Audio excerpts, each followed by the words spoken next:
everybody. Welcome back to English 221. This is for our class for Wednesday, the 23rd, where we are discussing Richard II. Thank you for the submission of your Much Ado About Nothing journals. So I will be evaluating those and getting those back to you. And you will get those back before our first paper is due. And that first paper will be due on the 30th, which is Wednesday, 11:59 p.m. via PDF to my email, ruiz@gcc.mass.edu. I'm one of the committees. So while we continue forward with histories, you'll remember that I talked a little bit about the genre of history plays, and that ultimately Shakespeare took some liberties with the British history that existed in order to be able to dramatize for the stage. And we are beginning with the first history play in the series, which is Richard II. You can read all of the history plays as independent units, but they also fit together to tell a much larger story. And the history of Richard II, and you can see this in the notes below. So this would be in the medieval period in Britain. King Edward III, so this is in the 1300s, and he had 5 sons. Lionel, who was the Duke of Clarence. Edward was known as the Black Prince. John of Gaunt, who was the Duke of Lancaster. Edmund of Langley, who was the Duke of York. And Thomas of Woodstock, the Duke of Gloucester. You remember last class I had talked about that the names can be confusing because oftentimes one individual is referred to by several names, whether it be their first name, their surname, their title, or a nickname. So keeping some sort of track with a chart is my recommendation.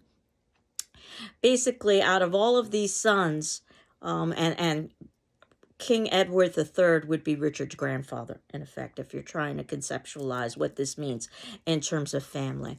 One of the sons, Edward the Black Prince, was the father of Richard II.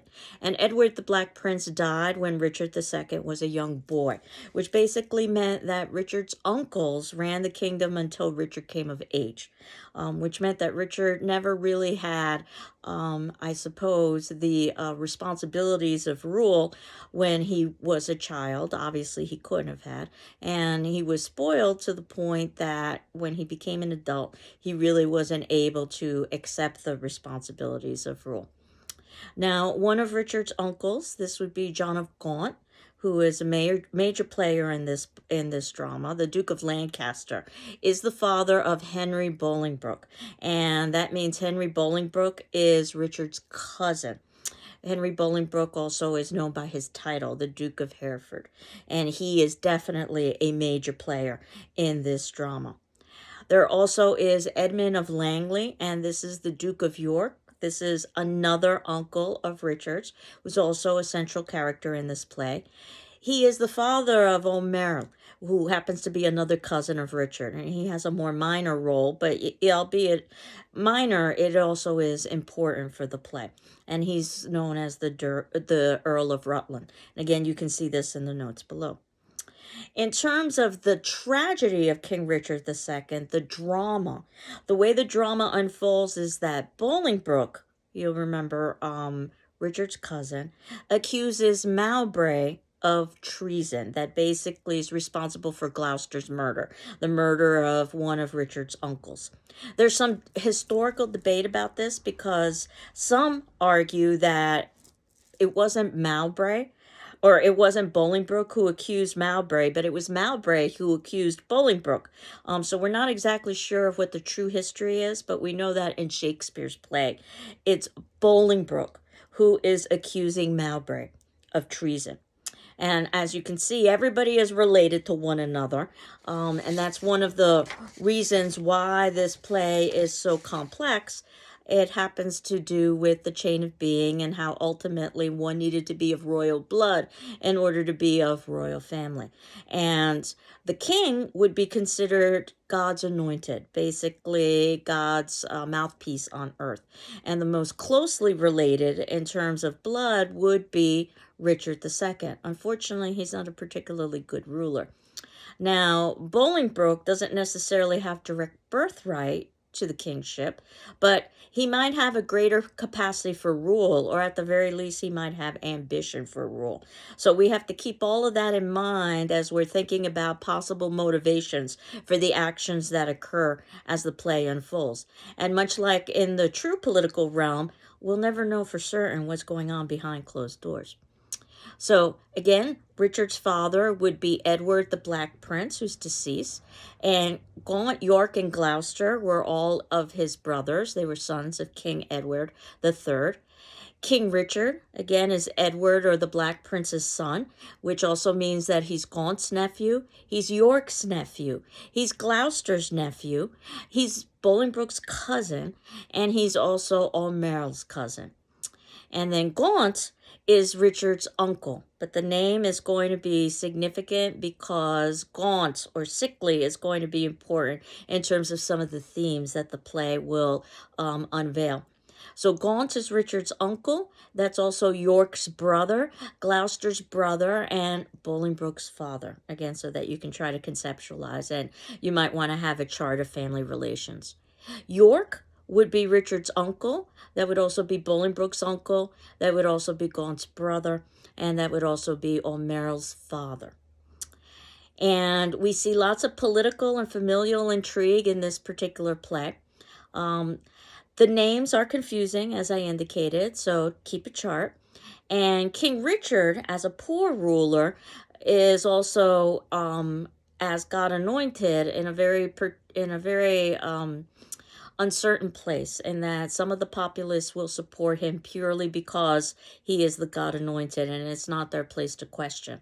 However, others in the populace will say that regardless of his birthright, he still is not maintaining the dignity and actions of the God anointed, and therefore he should be replaced. So, look for character motivations as this play unfolds, the whys for their behavior. Now, in terms of production, because as you know, we've been watching production. We began initially with watching a production from the Reconstructed Globe Theater, or a production from the Reconstructed Globe Theater. That would be Midsummer Night's Dream. And then we moved forward and we saw a Hollywood theatrical production, Much Ado About Nothing. What I wanted us to see for Richard II is a production that is very well known from the BBC, which is the British Broadcasting Corporation. So this was done in England. It was quite the project in the 1970s and 1980s to put all of Shakespeare's plays on screen and to have them be as accurate as possible. And as you know, whenever we're watching an adaptation, liberties are taken. But the BBC productions, and again, you can find all of Shakespeare's plays in the BBC productions, are the most accurate productions you're going to get to the text itself. In fact, you can even read along with the text, and it would be very close to word. Occasionally, there's some minor changes or some shifts in where the action occurs. So, since Richard II is so notoriously complex, because the histories are notoriously complex, I wanted us to watch a production that would be very close to the actual text itself. So that would be the BBC version, and that came out in 1978 with an actor that you might be familiar with, Derek Jacobi. And I thought that we could watch this much like we've watched the other productions of the plays over a series of classes and then talk about the main action that occurs. So I would ask you for today's class to watch Act 1 and also go to Act 2, Scene 1. So that would basically put you into 54 minutes and 45 seconds. And the good news is that this production is available for online streaming through the GCC library. And as a GCC student, you all have access to the GCC library through their Canopy service. And you can see in the notes below, this will be in section 5, the link for that. And also I've indicated if you do not know how to access the GCC library, information on how to do that. If you're on campus, it's very easy, but I suspect that most of you, if not all of you, would be off campus, which means that you need to use some sort of a library card access in order to get to the electronic resources. But that would also be dependent on when you registered for GCC, because starting in spring 2022, all students who were registered for classes classes are issued an electronic library card automatically.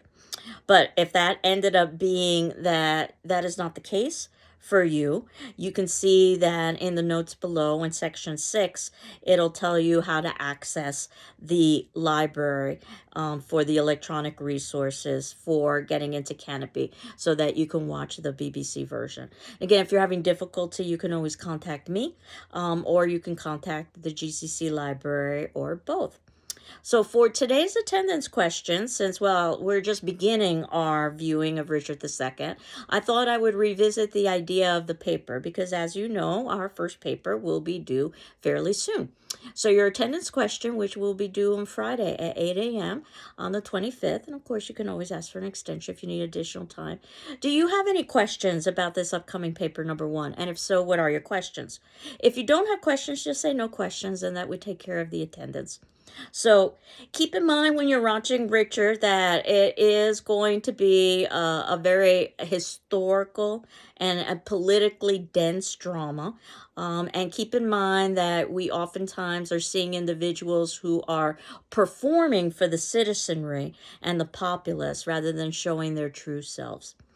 And I've always suggested that if you're having difficulty with Richard II, try to think of it occurring in Washington, D.C., with some of the names being the major players in the political world in Washington, D.C. And I think what you'll find is that there is a lot of commonality across cultures and across time periods when it comes to political intrigue.